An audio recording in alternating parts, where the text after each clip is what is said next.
অন্যের বেস্টি যেমন হয় ভার্সেস আমার বেস্টি যেমন হয়। হ্যালো বেস্টি, তোর লগে আমার একটা কথা ছিল বেস্টি। কি কইবি ক? একটা গুড নিউজ আছে, একটা ব্যাড নিউজ আছে, কোনটা আগে কম ক? আগে ব্যাড নিউজটা ক, তারপরে গুড নিউজটা কইবি। দেখ, ব্যাড নিউজটা হয়েছে আমি আকাশের সাথে রিলেশনশিপে গেছি। এটা ব্যাড নিউজ? আরে এটা তো গুড নিউজ। তুই কি ভাবছস এইটা শুন না আমি কষ্ট পাইবো? আরে না, এটা শুন না আমি খুবই হ্যাপি হয়েছি।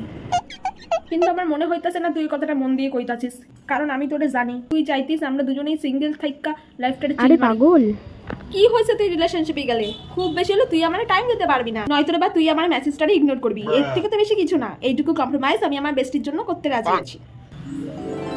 আচ্ছা শোন না, গুড নিউজটারে শোন। না না, আমার লেগা এটাই গুড নিউজ ছিল রে। আচ্ছা ঠিক আছে, ক ক। আকাশের বন্ধু সুজয় তোরে লাইক করে, হে আমারে কইছে তোরে কইয়া দিতে। কি? হেরে তো আমিও লাইক করতাম রে বেস্টি, সেই কতদিন আগে থেকে। আমি বিষয়টা জানি, এই লগেই তো তোরে আমি কইছি। আর আমি জানি তুই হওয়াই করবি। আর এই লাইকটাই তো আমি আকাশের সঙ্গে রিলেশনশিপে গেছি। এখন থেকে দুই বান্ধবী একসাথে ঘোরাঘুরি করুম। আমি আর সুজয়, তুই আর আকাশ, হ্যাপি এন্ডিং বল। হ্যাঁ দেখলি, এই লগেই তো আমি আকাশটা আরো হ্যাঁ করছি। তোর সিঙ্গেল রেখা আমি রিলেশনশিপে যাবো? ইম্পসিবল।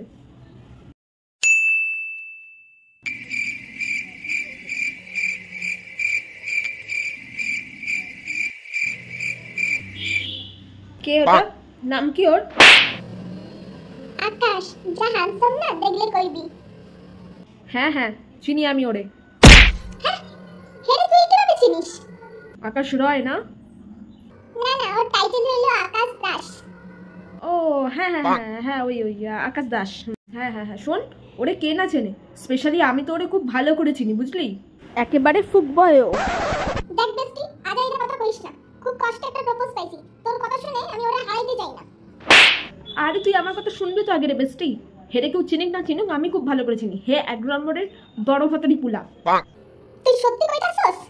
আরে হ্যাঁ রে বেস্টি, তুই আর পুলা পাইলো না প্রেম করার জন্য? বিয়া হওয়ার আগে ডিভোর্স। কপালখানি খারাপ আমার। কান্দুসটারি বেস্টি, আমি তোর মতোই তোর একটা বান্দর পুলা খুঁজে আইনা দেবো। হ্যান্ডসাম পুলাগুলো বেশিরভাগটাই খারাপ হয় বেস্টি।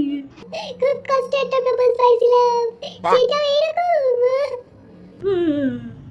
হ্যাঁ মানছি তো স্যার এত সুন্দর না, এই জন্য পুলাপানো তোরে বেশি ভাও দেয় না, তার জন্য কষ্ট পাইস না। আমার চেহারা সুন্দর না, এটা না কইলেও পারতিস। না মানে তুই দেখ না, আমি এত সুন্দর, আমার লগে এত পুলাপান ফিদা, তাও আমি একটারও ভাও দিই না, কারোর সাথে রিলেশনশিপেই যাই না। হ্যাঁ, তারে করস না কেন রিলেশনশিপ? না মানে তোরা টাইম দিতে পারবো না তাই। ও, আমি তারে ব্রেকআপ করে লব তুই যদি সত্যি কস। থাকবো না এরকম পুলার সাথে আমি রিলেশনশিপে, থাকবো না। হ্যাঁ ঠিক ঠিক, এত বাজে পোলাপানের সাথে কে রিলেশনশিপে থাকে? আমি ফোনটা রাখতেছি, তুই ওরে ফোন করে এক্ষুনি ব্রেকআপ কর, ঠিক আছে? আমি তারপর তোরে কল দিচ্ছি। ইয়েস, আলটিমেট আমি সাকসেস। ফাইনালি আমি আমার বেস্ট রিলেশনশিপ ব্রেকআপ করতে সক্ষম। আমার একটা বয়ফ্রেন্ড নেই, তুই কেন বয়ফ্রেন্ড নিয়ে ঘুরবি? অদ্ভুত ঘটনা, আমি ঘরে সিঙ্গেল বসে থাকবো, তুই বয়ফ্রেন্ড নিয়ে ঘুরে বেড়াবি?